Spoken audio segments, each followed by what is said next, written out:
بشپړ خبرونه ته مو زه رسول سالک هرکلی کوم. امریکا د ایران پر اټومي تاسیساتو د بریدونو له ترسره کېدو خبر ورکوي. د امریکا ولسمشر ډونالډ ټرمپ وایي په دې بریدونو کې د فوردو، نتنز او اصفهان اټومي تاسیسات په بشپړه توګه له منځه وړي دي. ایران دغو بریدونو ته په غبرګون کې خبرداری ورکوي چې امریکا ته به پښیمانونکی او له محاسباتو ورهاخوا ځواب ورکړي. بل لور ته د ایران سپاه پاسداران اعلان وکړ چې نن سهار یې په تل اویو کې څو بیولوژیکي او پوځي مرکزونه د توغندیزو بریدونو هدف ګرځولي دي. د ایران او اسرائیلو جګړه کې د امریکا پوځي لاسوهنه. د امریکا ولسمشر اعلان وکړ د دغه هیواد بمب غورځونکو الوتکو تیره شپه د ایران 3 اټومي تاسیسات بمبارد کړي دي چې په پایله کې دغه تاسیسات په بشپړه توګه له منځه وړل شوي دي. Tonight I can report to the world that the strikes were a spectacular. نن شپه غواړم نړۍ ته راپور ورکړم چې زموږ بریدونه ننداریز او یوه پوځي بریا وه. د ایران د یورانیمو د بډایه کولو کلیدي تاسیسات په بشپړه توګه له منځه ولاړل. ایران باید اوس سوله وکړي. که داسې ونه کړي راتلونکي بریدونه به لا پراخ وي. د امریکا بریدونه د اسرائیلو د لومړي وزیر له هرکلي سره مخامخ شوي دي. بنیامین نتنیاهو دغه بریدونه بې ساریات کړي دي. د ایران اټومي تاسیساتو د پنهخه کولو لپاره ستاسو جسورانه پریکړه به تاریخ بدل کړي. اسرائیل په پښو ولاړ د زمري په عملیاتو کې حیرانونکي کارونه ترسره کړي دي. خو د ایران اټومي تاسیساتو پر وړاندې د نن شپې په اقدام کې امریکا په رښتیا بې ساری عمل وکړ. ایران بیا د دغه هیواد پر اټومي تاسیساتو له بریدونو وروسته د امنیت شورا ته په یوه لیک کې د بیړنۍ غونډې د رابللو غوښتنه کړې. د ایران اسلامي جمهوریت په چټکۍ سره د هیڅ ډول ځنډ پرته د نړیوالې سولې او امنیت ساتلو برخه کې د دغه ښکاره او تجاوزکارانه ناقانونه اقدام ته رسیدنې په موخه د امنیت شورا د بیړنۍ غونډې ترسره کېدو غوښتونکی دی. متحده ایالات او د اسرائیلو خونخواره صهیونیستي رژیم باید په بشپړه توګه د نړیوالو قوانینو د ښکاره سرغړونې مسؤل اوسي او سختو پایلو سره مخامخ شي. د ایران سپاه پاسداران هم د امریکا بریدونو ته په غبرګون کې په یوه بیانیه کې خبرداری ورکړ چې د صادق سي وعدې عملیات همداراز دوام لري او تیریګر باید پښیمانونکو او له خپلو محاسباتو ورهاخوا ځوابونو په تمه اوسي. سپاه پاسداران دغه راز وویل په ښکیلاکو سیمو کې د نن سهار په توغندیزو بریدونو کې د بن ګوریون هوایي ډګر، د بیولوژیکو څېړنو مرکز او د اسرائیلو څو نور مهم پوځي مرکزونه هدف ګرځولي دي. موج 20 عملیات وعده صادق 3 با شلیک 40 فروند موشک سوخت جامد و مایع آغاز شد. در این عملیات برای نخستین بار از موشک بالستیک چند کلاهکی خیبرشکن از نسل 3 موشک‌های هوافضای سپاه پاسداران با بهره‌گیری از تاکتیک‌های جدید و غافلگیر کننده جهت اصابت دقیق‌تر، مخربتر و مؤثرتر استفاده شد. وړاندې د یمن حوثیانو خبرداری ورکړی و که چیرې متحده ایالات د ایران پر وړاندې د اسرائیلو په جګړه کې ورښکیله شي په سره سمندر کې به امریکایي کښتۍ په نښه کړي. فأي هجوم وعدوان أمريكي مساند للعدو الإسرائيلي ضد إيران. د اسرائیلو د موخو برخه کې پر ایران د امریکا برید پر سیمې واکمنۍ ده او دغه سکاله د منلو وړ نه ده، ځکه د اسلامي امت د خپلواکۍ او عزت له منځه تللو، غلامۍ ته کاږلو، سپکاوي، د خاورو اشغال او د سرچینو لوټول دي. دا په داسې حال کې ده چې پر ایران د امریکا تر پوځي بریدونو وروسته د اټومي انرژۍ د نړیوال آژانس عمومي مدیر سبا دوانۍ د آژانس حکام شورا له بیړنۍ غونډې خبر ورکړ.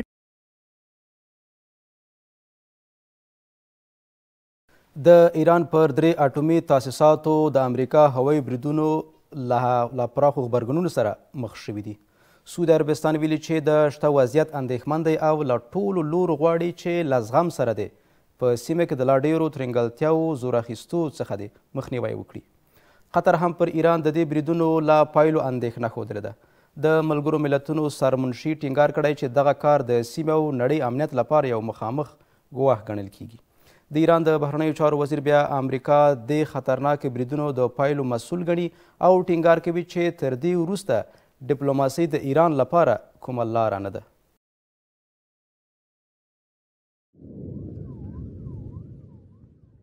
د ایران پر دریو حساسو مرکزونو فردو، نتنز او اصفهان کې د امریکا بریدونه له پراخو غبرګونونو سره مخامخ شوي دي.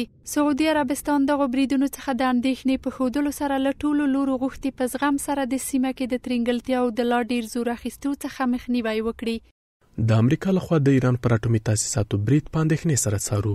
موږ له نړیوالې ټولنې غواړو په دې خورا حساسو شرایطو کې د کړکېچ پای ته رسولو لپاره یوې تضمین کوونکې حل لارې ته لاسرسي لپاره خپلې هڅې ډېرې کړي. د قطر د بهرنیو چارو وزارت هم په یوه بیانیه کې خبرداری ورکړ چې په سیمه کې د ترنګلتیا زیاتېدل خطرناک دي او شونې ده په سیمه ییزه او نړیواله کچه ناورین رامنځته کوونکې پایلې ولري. متحده عربي اماراتو هم له ډیپلوماټیکې لارې د ترنګلتیا د حل غوښتنه کړې ده. روسي او چین هم دغه بریدونه غندلي او هغه د نړیوالو قوانینو څخه ښکاره سرغړونه یاده کړې. روسیا د ایران پر یو شمېر اټومي تاسیساتو د متحده ایالاتو لخوا ترسره شوي بریدونه په کلکه غندي. د یو خپلواکه هیواد د خاورې په نښه کولو لپاره غیر مسؤلانه پریکړه د نړیوالو قوانینو سخته سرغړونه ده. اړینه ده په ټولیزه توګه د متحده ایالاتو او اسرائیل اقدامات رد کړو. پیامدهای حمله سنگین امریکا بر تاسیسات هسته‌ای ایران زمان فاجعه بار میشه که ایران عکس العمل نشان بده بر اهداف امریکایی در منطقه حمله کنه، چون که اهداف امریکایی بیشتر در کشورهای عرب منطقه است. احتمال زیاد می رود که دامنه جنگ در منطقه گسترش پیدا بکند و کشورهای ذی علاقه و همپیمان به تبانی طرفین خواهد پرداخت و به ثبات و امن منطقه تاثیرات منفی سیاسی و اقتصادی خواهد گذاشت. د اروپایي ټولنې د بهرني سیاست مسؤل دغه بریدونو ته په غبرګون کې یو ځل بیا د مذاکرې میز ته د ایران او امریکا د ستنېدو غوښتونکی شوی دی. د ملګرو ملتونو سرمنشي خبرداری ورکړی د امریکا تازه اقدام د سیمې او نړۍ امنیت لپاره مستقیم ګواښ شمیرل کیږي. د امریکا لخوا د ایران پر وړاندې په برید کې د ځواک له کارونې په کلکه اندېښمن یو. دغه سکالې ته هیڅ سیاسي حل لاره شتون نه لري.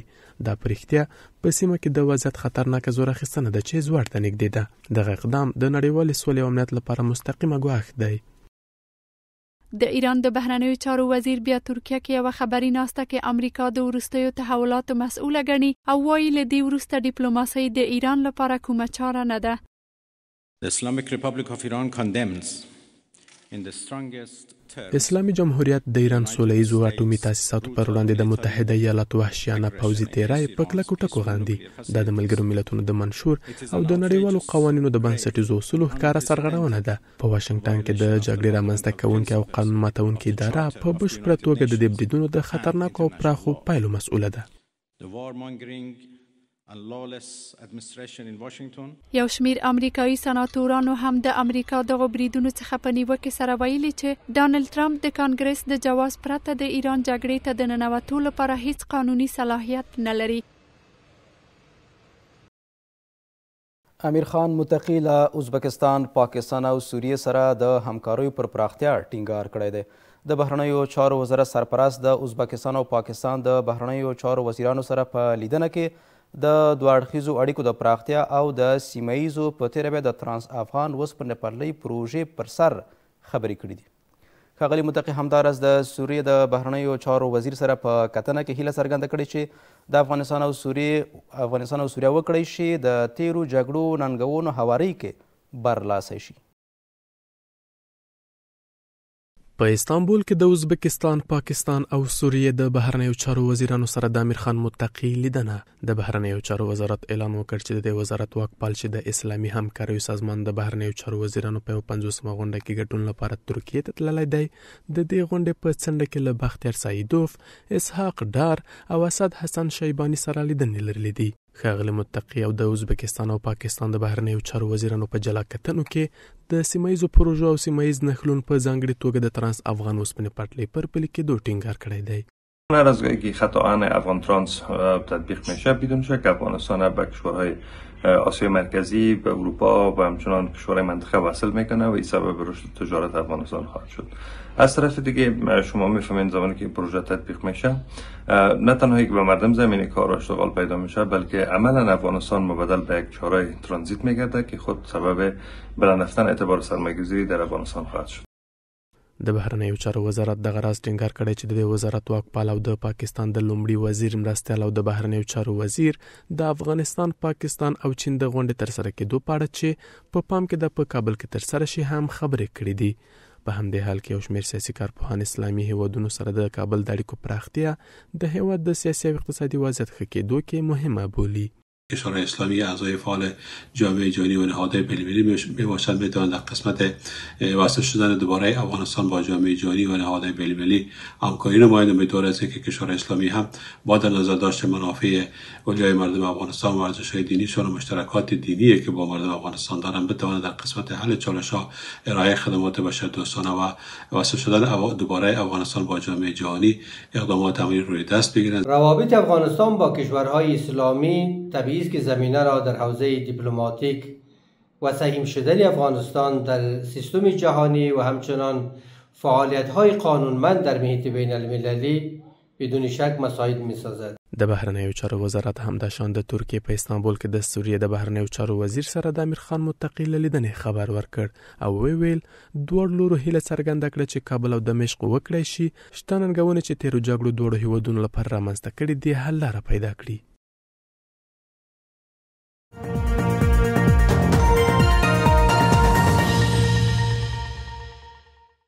په ارزو کې د خبرې ټولګې دوام ته ښه راغلاست. د اقتصاد وزارت معین پر سرپرست حکومت د ځینو هیوادونو لخوا د فشار د سیاست دوام ناکامه بولي. عبداللطیف نظري د دې ترڅنګ چې ټینګار کوي په تیر کې هم دغه اقدام اغیزناکه نه و، له هیوادونو هم غواړي د فشار پر ځای د له اسلامي امارت سره د تعامل او خبرو اترو لاره غوره کړي. د سیاسي چارو یو شمېر شنونکي بیا په دې اند دي چې پر سرپرست حکومت د سیاسي فشارونو زیاتېدل خلک لا ډیر زیانمنوي.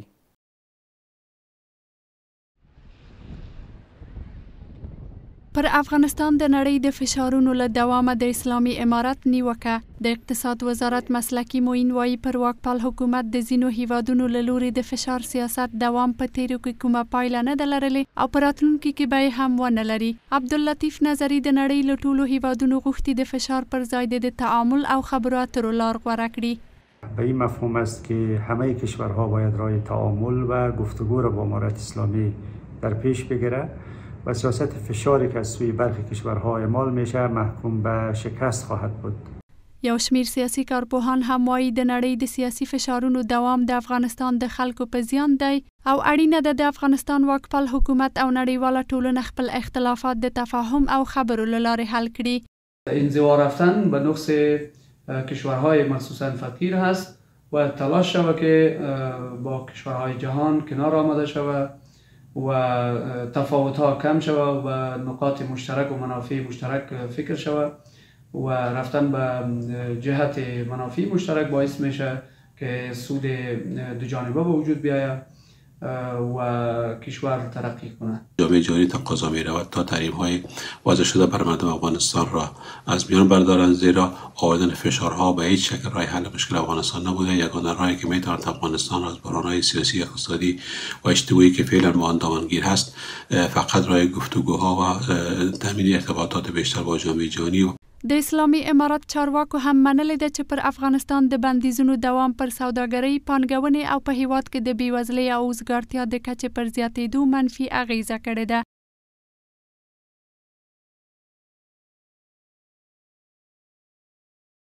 د هرات د پوهنې ریاست د دې ولایت په ځینو برخو کې د 43 لومړنیو ښوونځیو لا پرانیستلو خبر ورکوي.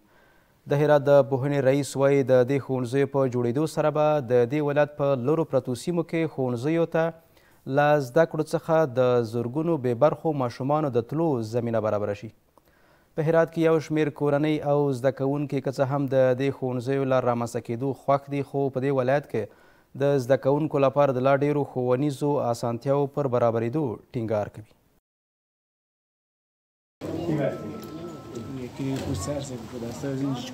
هغه ماشومان چې په شور او ولولو سره د لومړي ځل لپاره ښوونځي ته ځي او ټاکل شوی د روښانه راتلونکي لپاره پوهه ترلاسه کړي.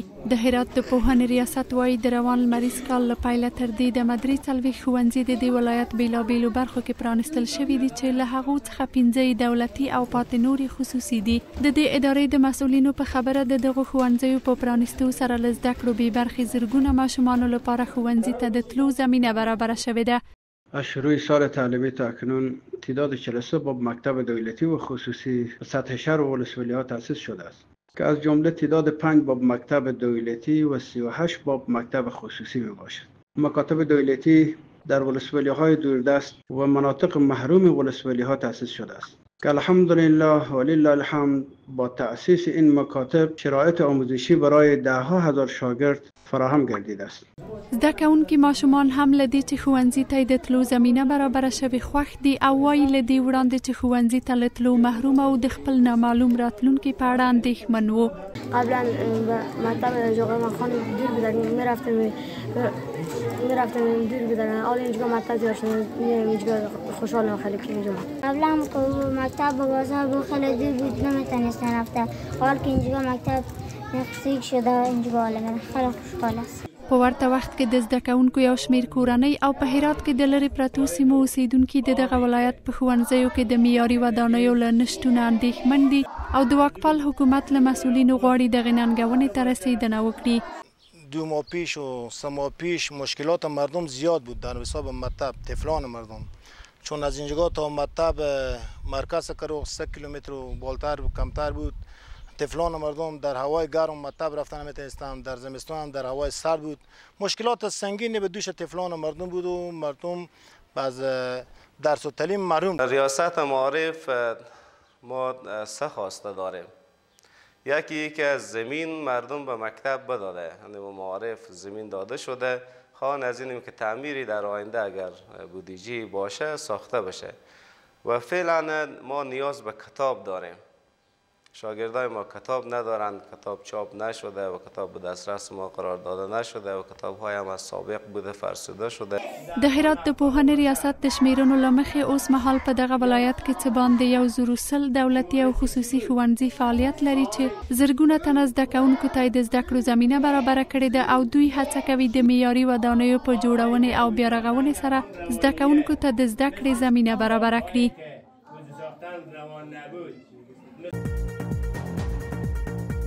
خبرې ټولګه مو همدومره ولا تاسو ټول لیدونکو او همکارانو څخه په مننه تر بیا